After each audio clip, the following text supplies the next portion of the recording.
Welcome back to Blacklit Memory. Tonight, I want to share with you 8 true disturbing camping encounters from October in Appalachia. Stories pulled from the cold, quiet ridges where the fog settles early and some campers never walk back out the same. Out there, the wind moves like it remembers things. And folks still say if your fire dies before midnight, let it stay dead. But before we begin, hit subscribe, drop a like, and tell me where you're listening from, because one of these stories might have started just down the road from you. Thank you for being here. Now then, let's begin. I never used to mind being alone in the woods. Some folks get jittery after a few hours without a voice or a screen, but not me. I grew up outside Roanoke, just me and my dad, splitting firewood and listening to shortwave radio in the evenings. Quiet never felt like silence back then. That year, I took my vacation late. I was 29, burnt out from work, and still carrying the weight of a spring I didn't talk about. I packed light and headed up toward Grayson Highlands, planning to stay out 5 days. I found a good patch of flat ground off one of the less used trails, pitched my tent by late afternoon, and lit a fire before the sky dimmed. The fog came early, not heavy at first, just a low, wet breath curling through the laurel and pine. I welcomed it. It meant fewer hikers, fewer voices. I wanted the woods to myself. I remember sitting near the fire that first night, half listening to the crackle, fiddling with my old portable radio, just trying to pull in the weather station. I couldn't get anything clear, just bursts of static and a few blips of music, like echoes of some lost station still bouncing between ridges. Then came a voice, thin, chopped by signal loss. "We have our client. Help, lost. Do you read?" I sat up straight. The voice vanished.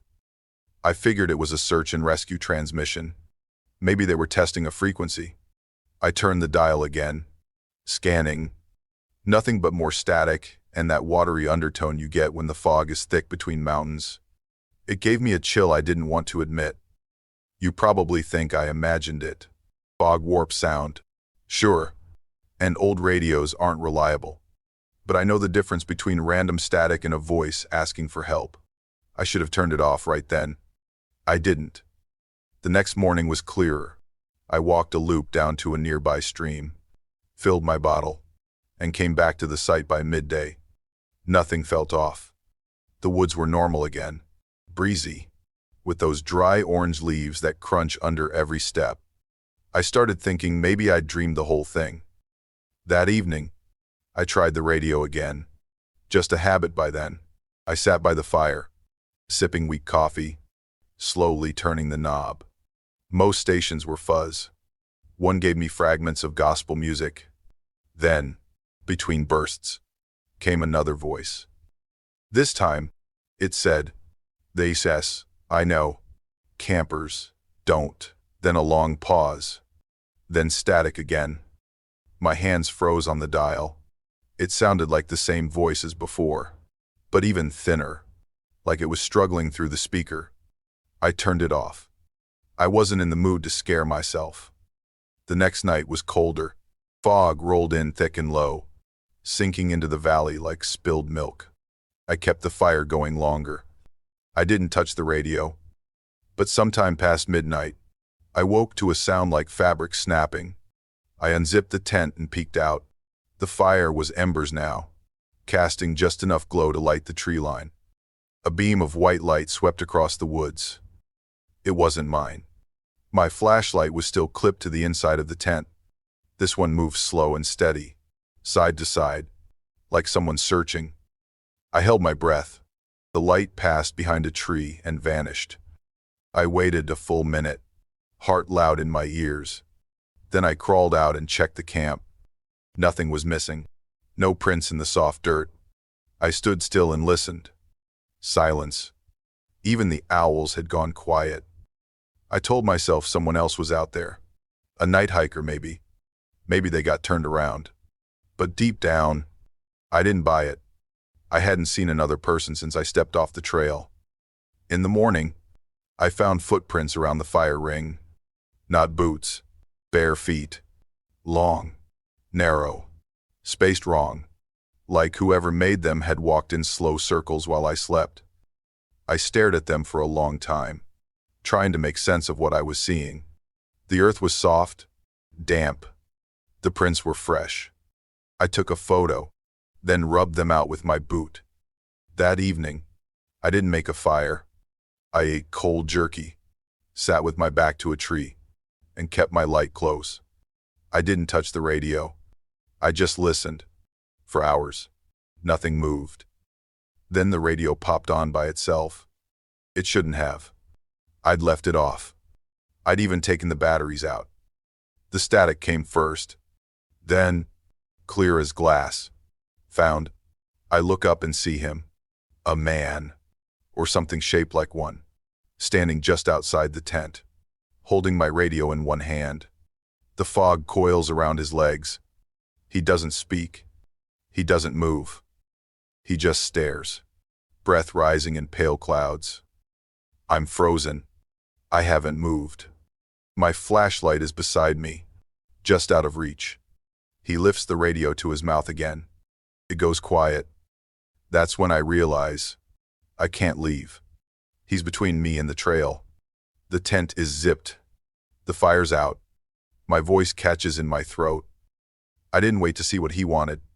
I threw myself backward through the flap of the tent, grabbed my pack by instinct, and ran. My boots slid across wet leaves and soft earth. I didn't look back. Not right away. But I heard the crunch of footsteps behind me.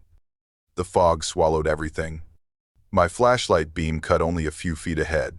I stumbled over roots, caught myself on low branches, heart slamming like it wanted out.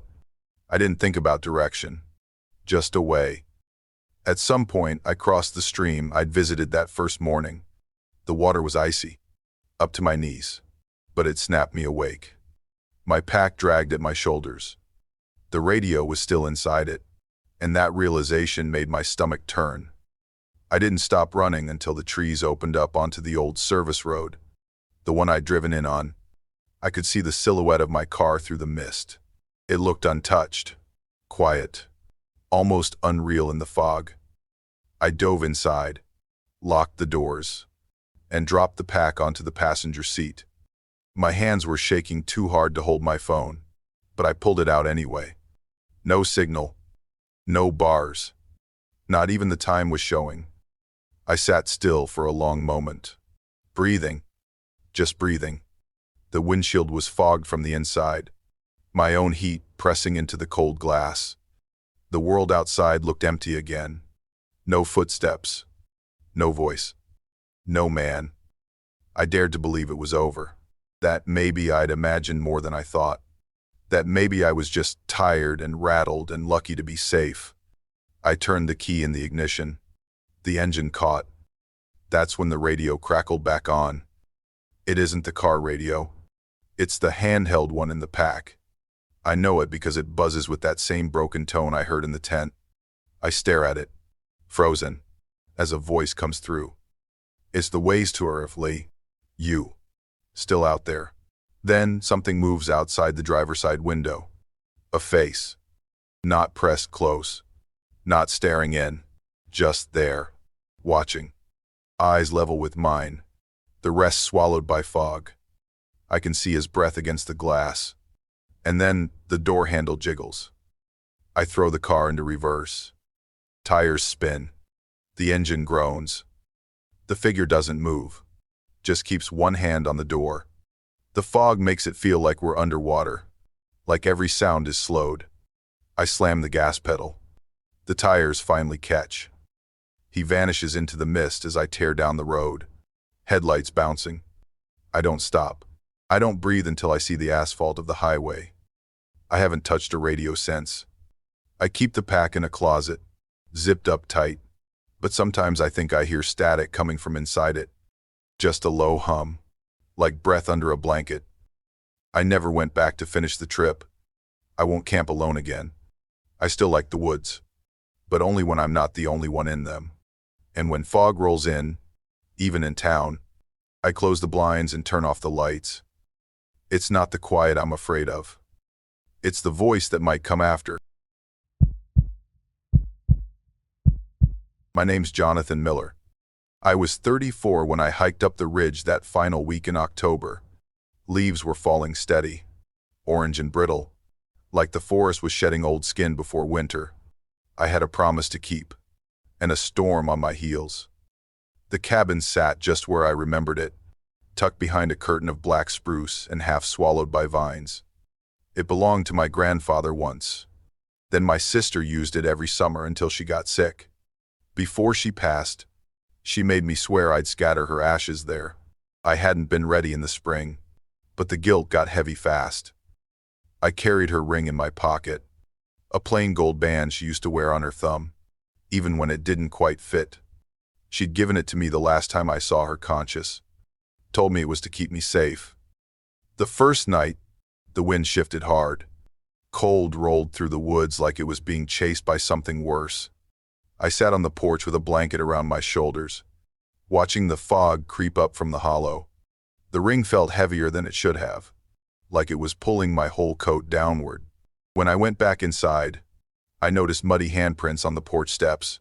Small, maybe a child's, but smeared like they had been dragged upward. There weren't any kids around that ridge, just hunters and the occasional backpacker. I told myself they were old, leftover from some wetter season. The storm hit just after midnight. Wind shook the old tin roof, and the windows let out soft rattles like teeth chattering. I built a fire in the little hearth to drive off the cold. Every so often, I thought I heard something scrape along the siding. At first, I thought it was just a branch, or maybe a raccoon looking for shelter. Then came the knock. Not loud, just 3 soft taps, spaced apart like whoever made them wasn't in any hurry. I stood up, ring still in my pocket, heart slow but heavy. I opened the front door and found nothing. Just fog, just wind. But when I turned back, the ring was sitting on the floor near the hearth. I stared at it a long time. I had zipped it into my jacket earlier. I even remembered the sound the zipper made. I picked it up, wiped the ash off it, and slid it into my jeans pocket instead. The next day passed quiet. Cold, steady rain. I read one of the old paperbacks left on the shelf, dozed by the fire, waited for it to blow over. Every few hours, I would check my phone. Still no signal. That night, just before sleep, I heard the knock again. I didn't answer this time, just lay there, listening, eyes open in the dark. The scraping came back, and then footsteps across the porch. Slow, steady, too steady. A few minutes later, something moved in the loft. Just one creak, right above where I lay. I held my breath and waited. Nothing else came. Eventually, I dozed off out of sheer exhaustion. The third night, I started seeing things in the window glass. Not faces, more like outlines. A blur moving across the reflection that didn't match the room behind me. Every time I turned around, there was nothing. By now, I had stopped pretending this was all in my head. The fire burned low, and I sat with my back to the wall, facing the door. I held the ring in my hand, curled tight around it like a prayer. Then came the ladder. I didn't hear it at first, just sensed it. The shift of weight, the faint wooden groan as someone climbed down from the loft. I looked up. He was halfway down already. Pale arms, wet clothes, no sound from his steps. I couldn't move. The ring slipped from my fingers and landed with a soft clink on the floorboards. My mind told me to run, to fight, to do anything. But all I did was breathe. Shallow, quiet, waiting for him to reach the ground. I grabbed the fire poker from beside the hearth and backed toward the kitchen. The man on the ladder didn't speak. His face was pale, almost blurred around the edges, like steam on a mirror. He took one slow step after another until both feet were on the floor. The ring still lay between us. I thought for a moment about lunging for it, but he moved first. One step toward it, not toward me. That made it worse somehow. Like he didn't need me at all. Just the ring. I bolted for the window. The front door was too far, and I didn't want to turn my back on him. I swung the chair into the glass and it shattered with a dry crack. Cold rain sprayed in. I crawled through and hit the porch hard on my shoulder. The wind outside had picked up. It pushed me sideways as I staggered down the stairs. Behind me, the door creaked open. I didn't look back. I just ran. The woods were black, lit only by flashes of lightning that made everything look too still. My boots slipped in the wet leaves. Branches snapped against my coat. I headed downhill, hoping the creek below hadn't flooded. I reached the edge and waded through, water up to my knees and moving fast. The cold bit into me, slowed my limbs, but I kept going, kept moving away from the cabin and whatever had come down from that loft. Somewhere behind me, I thought I heard my name.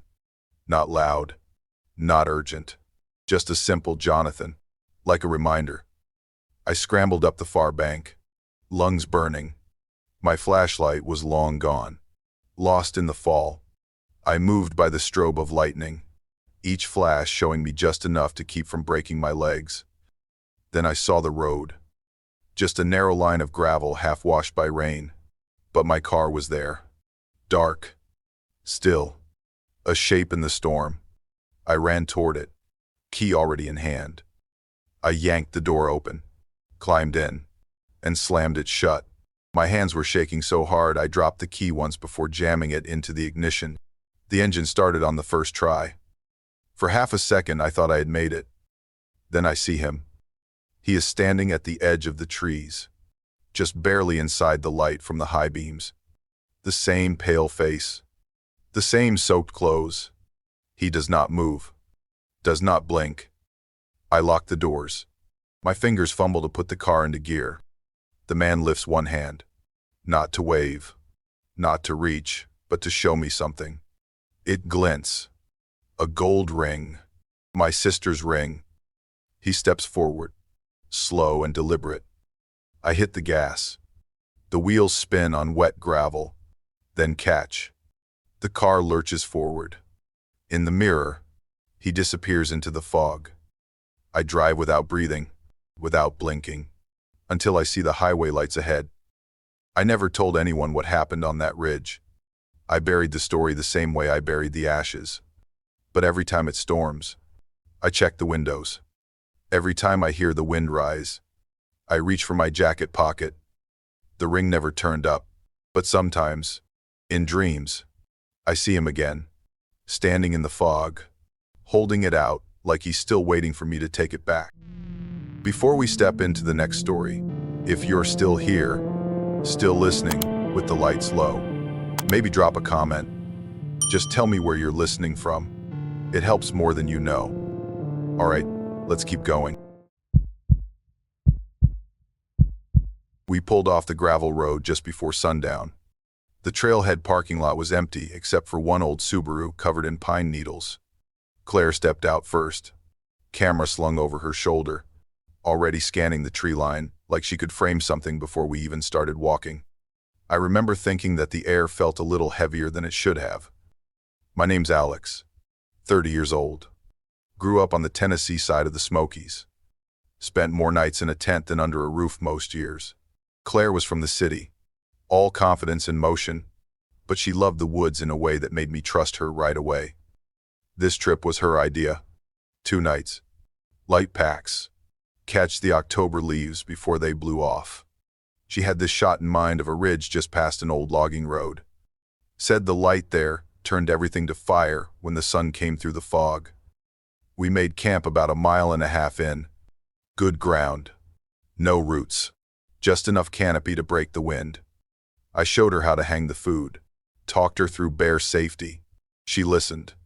But she also wandered with that camera, taking pictures of bark and clouds like time didn't matter. That first night, I was still trying to fall asleep when I saw a flicker through the tent wall. Claire had turned on her flashlight, pointing it out toward the woods. I unzipped my bag and asked if she was okay. She didn't answer right away. Then she said, soft and strange. I think I saw eyes. Racking this one, I sat up, asked her to describe it. She shook her head and said maybe it was nothing. Just a glint, or maybe her own reflection. But I could tell, it stuck with her. We chalked it up to nerves. I told her the first night in a tent always messes with your senses. Sounds louder, shadows longer. Even I don't sleep right that first night out. The next morning was bright. We made coffee, packed light, and hiked out past the tree line. The trail was narrow and half lost under fallen leaves, but it opened up onto a wide shelf above the hollow. You could see all the way down the valley when the fog lifted. Claire was grinning again. She took at least 100 photos in the first hour, kept showing them to me like each one was a secret she had just uncovered. I smiled, but I kept glancing back down the path. There were footprints on the trail behind us. Not ours. Not from that morning. At least. I knelt down and checked. Deep tread. Wide toe box. Someone had followed the same trail not long before us. I mentioned it, and Claire just said maybe it was the guy with the Subaru. I wanted to believe her. I told myself it didn't mean anything. People hike all the time. We set up camp higher that second night. Near the ridge. Trees thinned out there, but the wind carried weird. You'd hear something to the left, but it came from the right. I told her that was normal too. Topography messes with echo. Sound bounces in strange ways when the land folds like that. We ate early. Sat by the fire. Claire was quieter than usual. She kept the flashlight in her lap, thumb resting near the switch. When we finally went into the tent, I could tell she hadn't let it go. She lay still, eyes open, listening harder than sleeping. I woke to her, whispering my name. Just once. Soft. Urgent. I rolled over and saw her sitting upright, flashlight in hand. She pointed toward the tent flap and mouthed, "Look. Deceive her now as I never press it." I followed her finger. Just outside the mesh, in the glow of the dying fire, something moved. It was low, broad, and slow, like a shadow dragging itself across the edge of the light. I couldn't make out the shape, just the weight of it. I reached for my own light, and that's when it turned toward us. Its eyes caught the glow. Not red, not yellow, just cold, wide, unblinking. It took a step forward. Claire's breath caught. I grabbed her hand. We didn't speak. We just listened as it came closer. And then it lunged. Claire was the first to move. She yanked the tent zipper down and dove through it without hesitation. I followed, grabbing my flashlight and stumbling into the cold. My boot caught on the flap and I nearly face-planted, but adrenaline kept me upright. We ran. No time to think. No shoes. No packs. Just a light and the instinct to get away. Behind us, the thing crashed through the brush, heavy and fast. Branches whipped past my face. Claire's flashlight swung wild in her hand, barely showing the trail. I could hear it behind us. Low breathing or growling, or maybe both. It felt close. Too close. We hit a dip in the path and Claire slipped. I caught her under the arm and pulled her up, heart slamming against my ribs. For a second, we locked eyes, both of us wide with panic. Then we kept running. It was like the woods had changed. Trails twisted. Familiar markers vanished. The trees seemed closer together. My light flickered once, and I smacked it hard to keep it alive. I started calling out trail directions like muscle memory. Left at the rock, down toward the creek, up the slope. I don't know if she heard me. She just followed. At some point, the sounds behind us faded. No snapping branches, no breath, no footsteps, just our own gasping lungs and the pounding of feet on wet ground. We reached the base of the ridge and saw it. The car, dark and distant through the trees. It looked like salvation, like the only solid thing left in the world. We sprinted for it. Claire reached the passenger side and yanked the door. It was unlocked. I slid into the driver's seat and jabbed the key into the ignition. The headlights flared on, and there it was. It had circled ahead of us. It stood in the center of the road, just beyond the beam. Bigger than I thought. Fur, or maybe something like it, but matted and torn. Its eyes caught the light again, not glowing, just reflecting. It took a step forward. I slammed my foot down on the gas. The tires spun on the gravel, kicked up mud, then caught. We lunged forward. The thing moved too, fast and low, but not fast enough. I swerved around it, wheels skidding. Shoulder tight with fear, it might reach through the window. We shot past, the shape blurring at the edge of the light. Claire was shaking. She had one hand braced on the dashboard, the other gripping the door like it might fly open. I didn't slow down, not until the trees thinned out and the road turned to pavement. We drove in silence for miles, the forest behind us dark and deep and still watching. We never went back for our gear. I filed a report with the park office, told them we were stalked by a bear. They nodded like they had heard worse. I could tell they didn't believe a word of it. Claire and I stopped talking about it not long after. Something shifted that night, like a weight we both carried but couldn't share. We still see each other sometimes, but not out there. Not in the woods. I used to sleep under the stars without blinking. Now I keep my bedroom light on more often than I care to admit. And I never, ever point my flashlight into the trees for too long. Because sometimes, when you catch the eyes, they catch you right back. I found the photograph in the attic while cleaning out my grandmother's house. It was wedged between the pages of an old hymnal, dusty and curled at the edges, black and white, showing the entrance of a mine somewhere deep in the Appalachian hills. There was something off about it.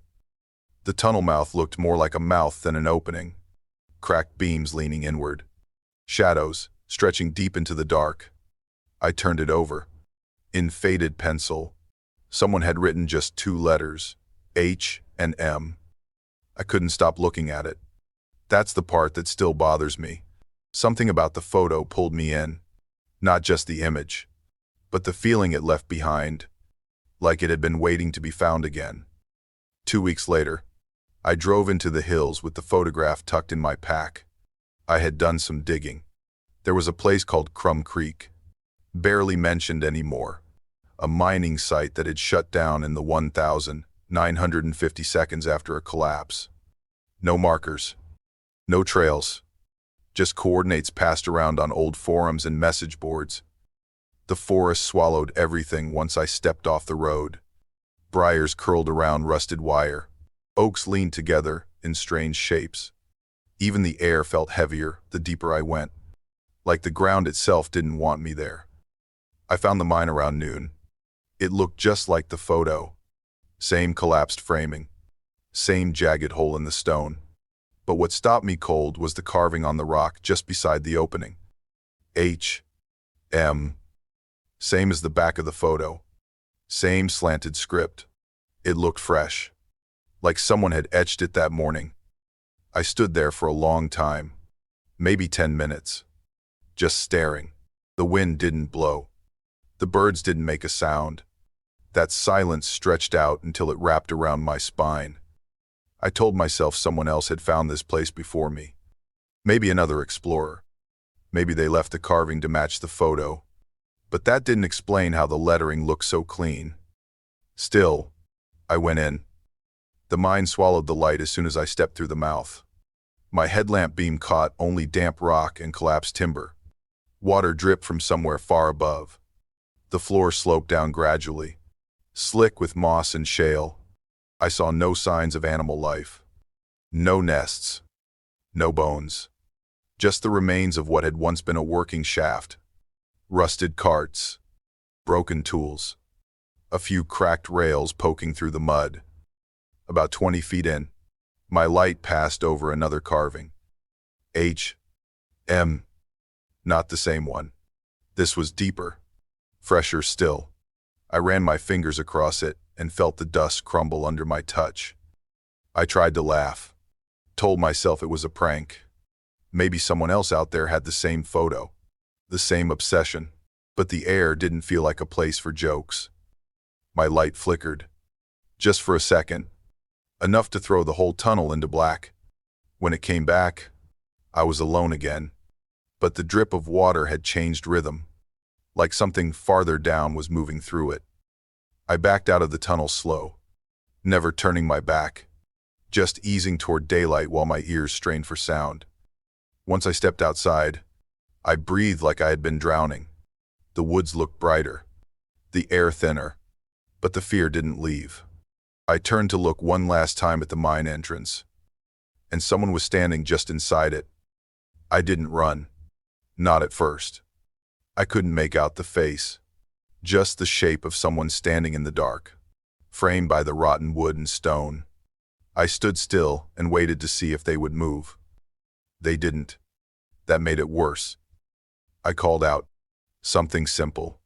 Just, hello. My voice sounded strange coming out, too loud, like it didn't belong in that place. No answer. The figure stayed exactly where it was. I took one step back, then another. The figure didn't follow, but I saw the shoulders shift like it was breathing, or maybe swaying. I turned and started moving down the ridge. Not running, just fast enough to feel my pulse tick up. I kept looking over my shoulder, expecting to see someone walking behind me. But there was nothing. The trees grew thicker. My phone still had no signal. I stopped once to check the photograph again. I needed something to ground me. That was when I noticed the difference. The photo had changed. The original image showed just the mine entrance, empty and still. But now, printed right there in the corner, just outside the darkness, was the same figure I had just seen. I dropped it. My hands shook. My chest felt tight. I grabbed the photo off the ground and stuffed it back in the pack without looking. I moved quicker now, downhill, hoping to find the road again. The path I had taken in was gone, or maybe it never existed. I was moving by instinct alone. A heavy fog was rolling in. It curled between the trees, white and low, like breath from something just out of sight. I kept going, eyes forward, until I broke through into a clearing. The road was there. My car parked right where I left it. I almost cried.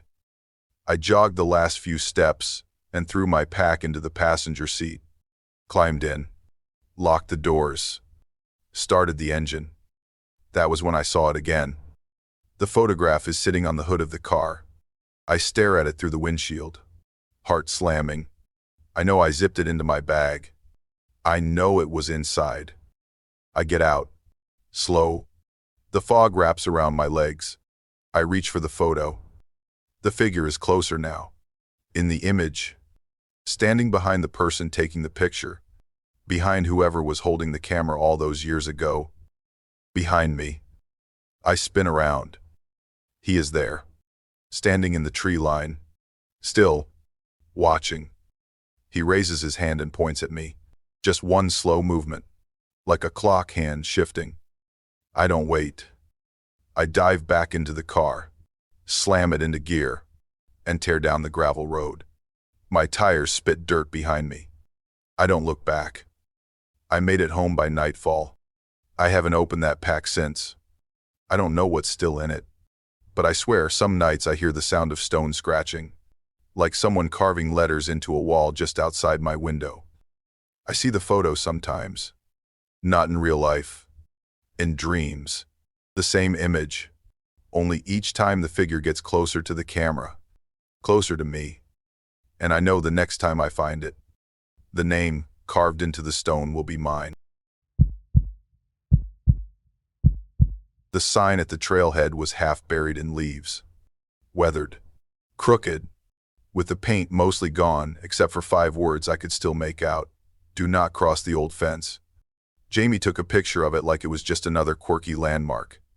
I told him we should turn back, but I was smiling when I said it. We had been together 4 years at that point, celebrating with a weekend trip in the mountains. Just the two of us. No signal, no emails, Just trees and firelight. It sounded perfect. The fence showed up maybe 2 miles in. Rusted wire stretched between crumbling posts, most of them leaning or broken.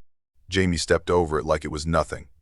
I paused for a second, and on the post, before following. I still remember the way the air changed. Colder, heavier, like stepping into a different room without walls. We found a flat ridge just past a stand of hickories and set up camp. Jamie strung the tarp while I gathered wood. We laughed about how fast we had fallen back into rhythm out here. Every time he smiled at me, I told myself this was the right kind of quiet. But something didn't sit right. It started with the phone. Jamie's battery was full when we left the car, but by the time we unrolled our sleeping bags, it was dead. I tried mine. It lit up, then shut off on its own. We chalked it up to cold. Maybe bad cables, maybe something in the air. But there was a moment, when we were sitting by the fire, where he stared into the dark like he had forgotten something important. I asked him what was wrong. He said, "I thought I saw someone move just past the fence." Is this for crows? I turned. Nothing but trees and mist and moonlight on bark. No sound. No wind. We let it go. Next morning, I woke early and stepped away from camp to stretch. That was when I saw the mark. It was carved into a tree about 10 feet from our tent. A triangle, long and narrow, almost like a blade. The edges were raw, fresh. I ran my fingers over it and felt the sting of splinters. I called Jamie over. He looked at it, shrugged, and said maybe it was from a hunter or a surveyor. But I could see something behind his eyes. He had seen it before. We packed a few snacks and decided to follow the trail deeper. We told ourselves we wanted a better view of the ridge, but I think both of us just wanted to move. The woods were strange out there. Too quiet. No birds. Not even the usual drone of insects. It felt like walking inside a shell of something that used to be alive. We hiked in silence for a long time. Then Jamie stopped. He was staring at something in the dirt. Footprints. Heading the same direction we were. Bare feet. Long. Narrow. Almost human. We didn't speak. Just kept going. Slower now. Every few steps. I looked behind us. That night, we made camp in a shallow dip between two rocky outcrops. Jamie didn't eat much. I didn't press him. I just watched the fire until my eyes blurred and the trees started to sway. We crawled into the tent and zipped it tight. I lay there, listening to the quiet, waiting for something to break it. Sometime past midnight, Jamie whispered my name. I opened my eyes. His face was pale in the dark. He said, "Someone's out there." The Senny himself. I sat up. The tent was quiet, but then I heard it too. A low rustle, then a soft crunch. Something moving just beyond the firelight. Jamie reached for his phone. Still dead. That was when the rockfall started. A single stone clattered down from the outcrop above. Then another. Then a boulder crashed not 10 feet from the tent, shaking the ground beneath us. I grabbed Jamie's arm. We weren't waiting to see who or what had pushed it. We tore out of the tent barefoot and breathless. I grabbed the flashlight but dropped it somewhere in the scramble. The ground was slick with leaves and soft moss. Behind us, I could hear stones shifting again. Jamie ran ahead. I kept one hand on his back to guide me. The trail had disappeared in the dark. Or maybe we had never been on a real trail to begin with. Everything looked wrong. Too steep. Too wide. Like the woods had changed shape the moment we crossed that fence. We kept moving. Heartbeats louder than the wind. I heard something behind us again. Not footsteps, but a drag. Like cloth or skin pulling through brush. I looked back just once and saw the mark again. It was carved into a tree right behind us. Same triangle. Same angle. Fresh. Still bleeding sap. I wanted to scream, but my throat locked up. Jamie grabbed my hand and pulled me left. The trees opened into a clearing I didn't recognize. But at the edge, We saw the glint of metal. The car. It sat just beyond the grass. Quiet and perfect. I felt a sob rise in my chest. We ran for it. Jamie reached the passenger side and pulled at the door. Locked. I ran to the driver's side and shoved the key into the door. It clicked. We dove in and slammed the doors shut. I turned the ignition. The engine coughed, caught, and came alive. For a second, it was quiet. We looked at each other. His chest was heaving. Mine felt like it would crack. We didn't speak. Then I looked through the windshield. The triangle is there, scraped into the glass. Right in the center. Not from the inside, from the outside. I reach forward to touch it. My hand stops halfway. Jamie says my name, just once, barely a whisper. I see them then. 3 figures standing just past the brush. Not moving, not speaking. They watch. I throw the car into reverse. Gravel spits. We jolt back, turn, and bolt down the road. In the mirror, the triangle fades behind us. The figures do not follow, not with their bodies, only with their eyes. We did not speak for the first 20 miles, not until the lights of town showed through the trees. Jamie reached for my hand. I let him hold it. He still wakes up sometimes, reaching for the flashlight. I sleep with the porch light on, even in summer.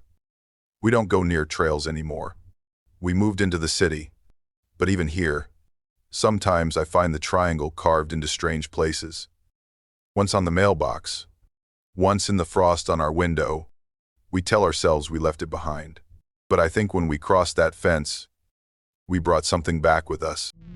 That one hit a little different. If these stories mean something to you, leave a like, subscribe, or share this video with someone who'd stay up to hear it too. And if you've got a true horror story of your own, my email's in the description. Now, story 6. I flipped open the notebook I'd found in a second-hand shop just off Route 219. Its leather was cracked but clean. The pages brittle around the edges. The first entry was dated October 1952, written in a sharp, precise hand. It ended with a single line, "The key fits. The tower waits." I still hear them. This is no jest. The signature at the bottom was just the letter R. No last name, no return address. Tucked into the back cover was a brass key ring with a single heavy key, old and pitted like it had been pulled from river mud. I picked it up. For a moment, I could swear it was warm. I didn't tell anyone where I was going. Just tossed a change of clothes and a flashlight into my pack and pointed the car toward the Monongahela National Forest. It wasn't the first time I'd gone chasing something half historical, half myth. My name's Zachary Wells, 31. Grew up in Elkins. I'm not a full-blown historian, more of a scavenger with a leaning toward places where nature's tried to erase what people left behind. The fire tower stood just as the notebook said it would, 2 hours off the main trail, perched on a ridge like it had been forgotten by time. The ladder groaned when I gave it a shake, but it held. I clipped the key ring to my pack and started to climb as dusk bled into the trees. The woods went quiet halfway up. That kind of silence that isn't peaceful. It's too complete. I figured maybe it was just the elevation, the change in air pressure. But even the insects had gone still. I kept going. Every few rungs. I paused, looked down, told myself to quit being dramatic. The hatch at the top was sealed, but not locked. The key turned without resistance, like it had been waiting. The trapdoor creaked open and let out a rush of stale air. I pulled myself through and found a cramped observation room, stripped of most gear. One metal box sat bolted to the floor. A nameplate was screwed into the top, same R as the notebook. Underneath, etched into the box's surface, was a triangle made of interlocking lines. I had seen it before. One of the entries in the journal had sketched it beside a warning I hadn't paid attention to at the time. Something about patterns that remain even when everything else decays. My flashlight flickered once. Then again, old batteries. Or old wiring, if the tower still had anything live running through it. I opened the box. It saw it was empty, then closed it and backed toward the hatch. The wind outside had gone still. No movement. No noise. The kind of quiet that presses against your eardrums. As I descended, I heard footsteps above me. Distinct. Boot soles on warped boards. I froze, one hand gripping the side rail. I called out. No answer. But I knew I was alone. The hatch slammed shut. The metal rang out like a gunshot. I lost my grip and nearly fell the rest of the way. My boots hit the dirt and I bolted, heart hammering, breath ragged. Just before I reached the trees, I turned back. The platform above was empty. Then the hatch creaked open. A figure rose from behind the rim, not climbing, just rising. It called my name. The voice is metallic, scraping, like air being forced through bent pipes. I don't respond. I run. I duck into the trees, the flashlight off. I don't look back. My boots tear through leaves and roots. I hear it step down behind me. Methodical. No rush. I reach the car, fumble the door, slam it shut. Keys. Where are my keys? Not in my pocket. Not in my pack. I look up. He's there at the base of the tower, holding something. My key ring. He lifts it slowly. The triangle on the box glints in the last bit of light. And I can't remember how I ever thought I was alone up there. I drove without checking the map, without thinking. The road twisted down the ridge like it always had. But I didn't feel sure of it until I saw a road sign I recognized. I kept glancing at the passenger seat. The key ring lay there. I hadn't taken it back. I hadn't even touched it. It must have fallen into the car during the panic. That was what I told myself.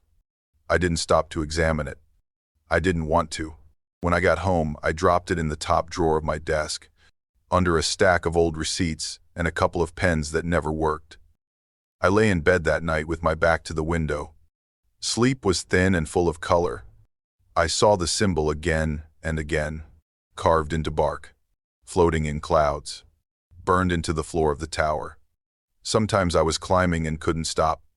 Sometimes I was stuck at the top, the hatch locked from outside. But morning came. That surprised me. Everything looked ordinary. My shoes by the door, sunlight on the floor, coffee brewing like it always did when the timer kicked in. I laughed. Actually laughed. Told myself I had gotten too into the notebook, the hike, the setting, that it was just some buried paranoia. The key ring was still in the drawer. Cold. Ordinary. Unmoving. I opened the windows, let in air. I even answered a few emails. That night, just after midnight, I heard the sound, scraping, faint but steady. I thought maybe an animal. I stepped to the porch light switch and flipped it. The metal box from the tower sat on my doorstep. I don't breathe. Its lid is marked with the same triangle. Not drawn this time. Carved. Deep. Fresh. I kneel down, not even thinking. I reach for it, and the lid snaps open without me touching it. Inside is the key ring. And before I can think, before I can blink, I turn, and he is there.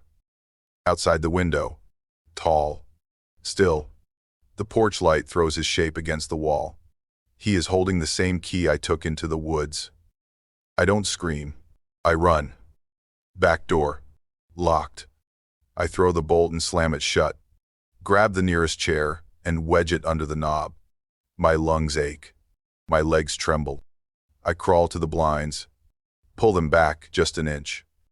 He is walking away. Not toward the road. Into the trees. Into the fog that wasn't there a moment ago. The box is still on the porch when I wake up the next morning. Empty now. I don't touch it. I use a towel to toss it in the dumpster behind the building. But the key is back in the drawer. I haven't told anyone. I can't focus. I write half a sentence and lose my place. Every knock on the door jolts me. I haven't stepped on a ladder in weeks. I park away from buildings with towers. I sleep with the light on and still see that symbol when I close my eyes. It shows up in chalk lines on the sidewalk. It curves in the grain of wood.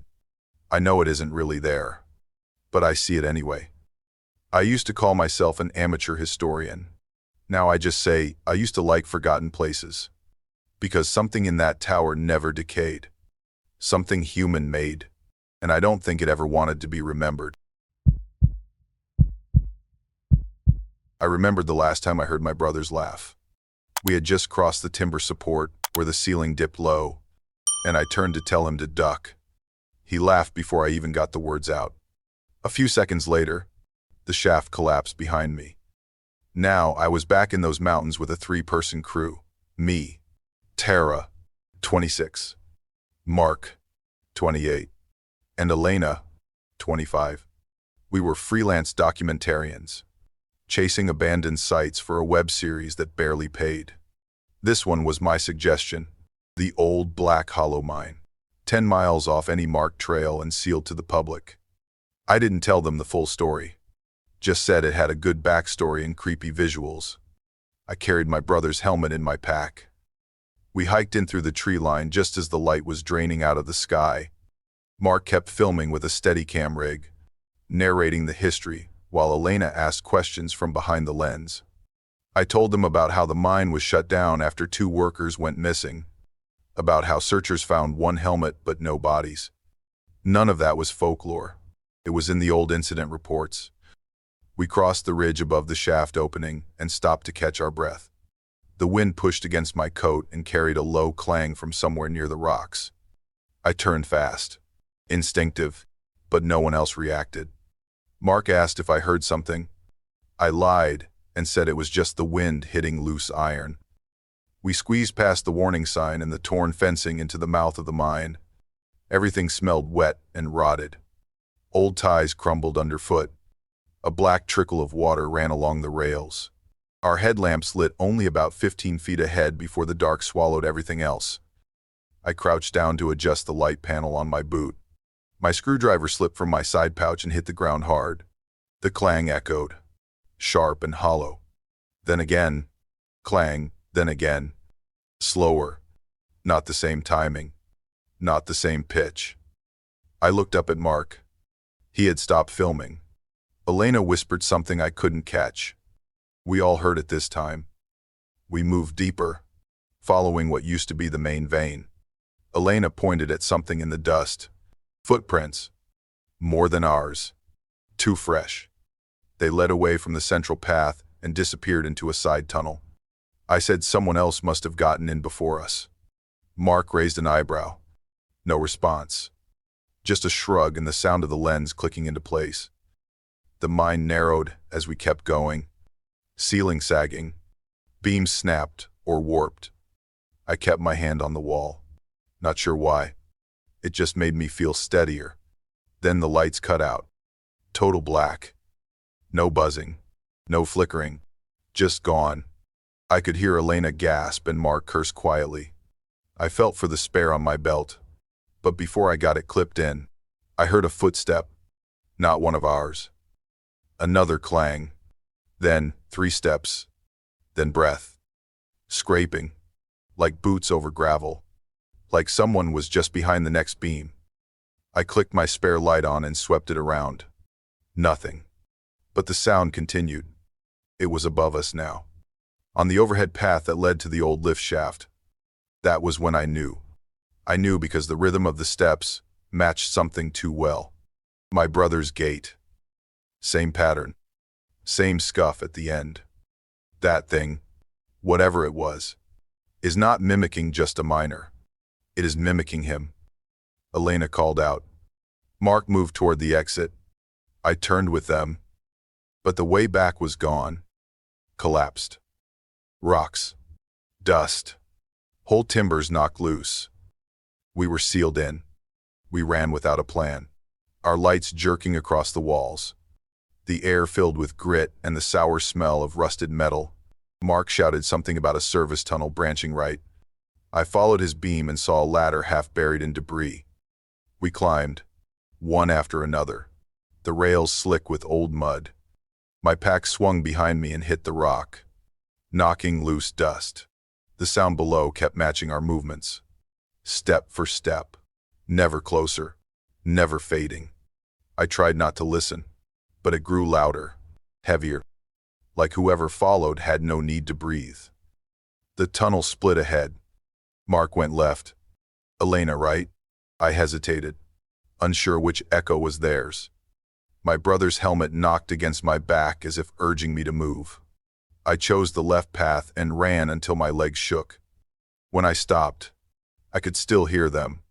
The clang, the breath, the scrape, threading through every tunnel like veins of sound. We found each other again near a vent shaft. Mark was coughing, pale dust on his face.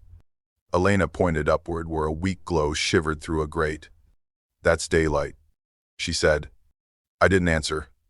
I just started climbing. The rails flexed under my weight and left black streaks on my gloves. Halfway up, I heard it again. The clang. Closer now. Below me. I looked down. A figure was climbing fast, light glinting off a miner's helmet. The name taped on the front was clear even from here. My brother's. We reached the top and spilled onto a narrow ledge overlooking the hollow. The valley below was filled with mist.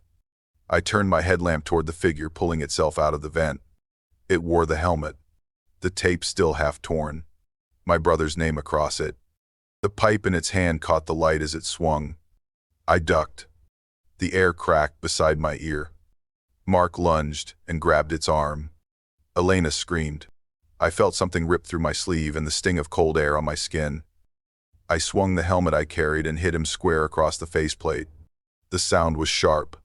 Not like metal on metal, but like bone under strain. He stumbled back, half over the edge, catching the rail. His eyes were wide and empty, pale as the stone dust that covered them. He looked at me as if waiting for help. I froze. For one breath, I wanted to pull him up. Then, I saw the helmet tilt, the mouth move in a half laugh that wasn't my brother's. I shoved him. He fell into the hollow. The clang echoed up after him. Once, twice, then nothing. We ran until our lights dimmed and the ridge broke into open ground. None of us spoke. We didn't pack up the camp or check the footage. We just left the mountain before sunrise.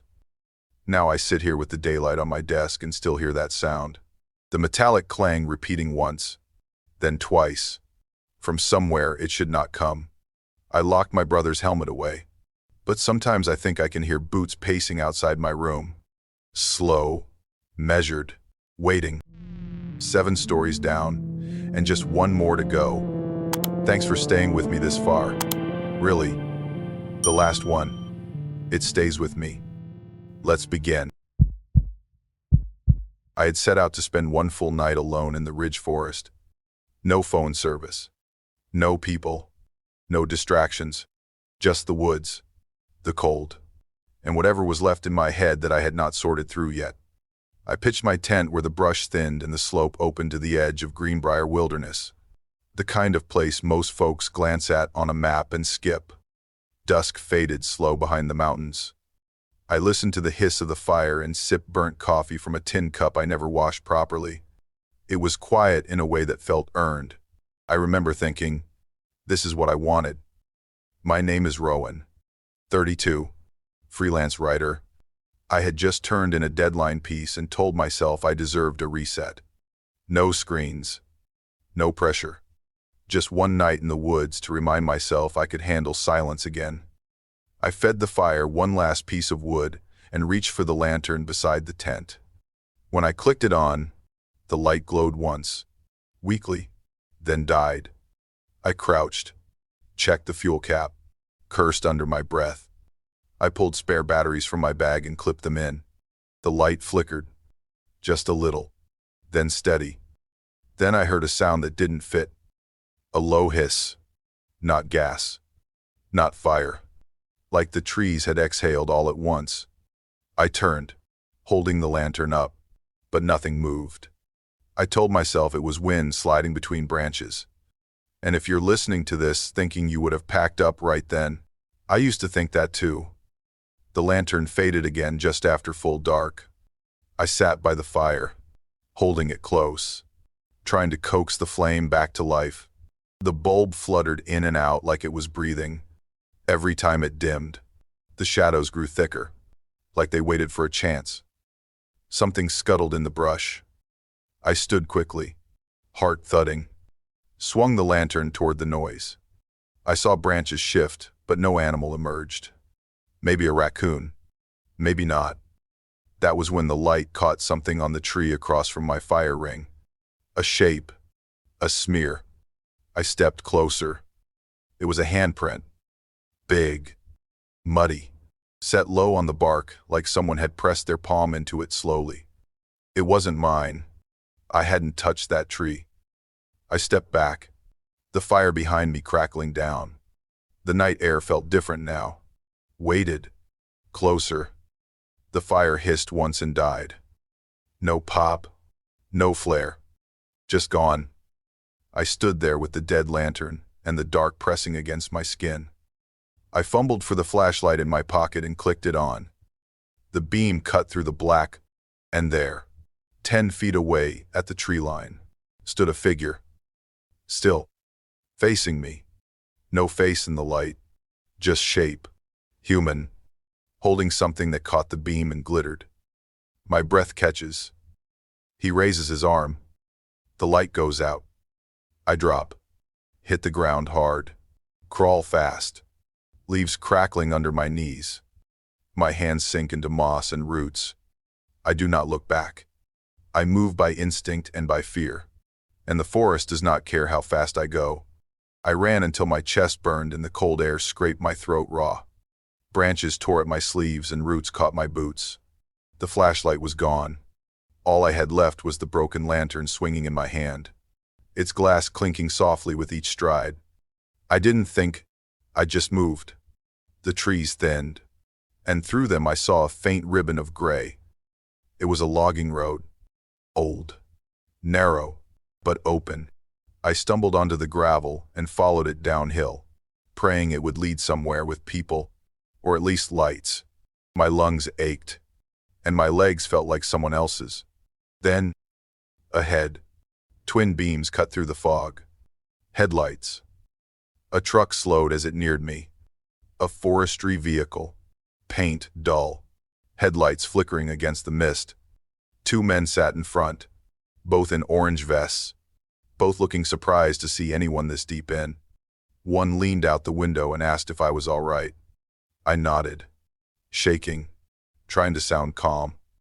He waved me toward the passenger side. Get in, buddy. Long night. I climbed in and let the warmth hit me. The cab smelled of diesel and pine. They asked about my camp, my name, if anyone else was out there. I said I was alone. Saying it out loud made it feel heavier. They offered to take me back up the road to gather my gear. I said no. I wanted pavement. Any pavement. The driver smiled, eyes tired but kind, and shifted into gear. The truck rumbled forward. Steady, comforting in the way engines can be after too much silence. For the first time since dusk, I let myself breathe. The forest blurred past, its edges soft with fog. I remember thinking I had overreacted. That fear made every shadow larger than it was. My heartbeat slowed. I even laughed once, just under my breath. Then the truck stopped. The driver leaned forward, squinting through the windshield. Something on the glass, he said. The other man reached behind the seat and pulled something up. A lantern. My lantern. My heart seized. He turned the dial, and the flame came alive. The glow filled the cab, warm and steady. For a second, it almost looked normal. Then I saw the muddy smear across the windshield. A full handprint streaked from the driver's side to mine. The man holding the lantern smiled faintly and whispered, "Lost your light, buddy. Biasti." I froze. The doors clicked shut. The horn sounded once, sharp and lonely. Then the headlights dimmed and the men's faces seemed to fade into the fog. The engine still hummed, but I was already unbuckling, already shoving at the latch. I jumped, landed hard, rolled down a short slope, gravel cutting into my palms. The truck didn't follow. When I looked back, its lights had vanished. Only the sound of the engine drifted, low and distant, like it was idling somewhere beyond the trees. I walked until morning, followed the dirt track until it met the paved road, and waved down a passing delivery van. I told the driver my camp had flooded. He didn't ask questions. Now I keep a new lantern on a shelf, sealed in its box, unopened. I still camp sometimes, but never alone. I flinch at the sight of orange vests in the woods. When night falls, I leave the lights on and listen for that faint hiss, the sound of the forest breathing. I tell myself it is only wind. But when I close my eyes, I still see the print across the glass, and the light flickering once before it dies. Thank you for staying with me until the very end. I truly mean that. If you enjoyed these stories, leave a like and subscribe if you haven't already. That way, you won't miss the next ones. And once again, thank you for walking this dark road with me tonight.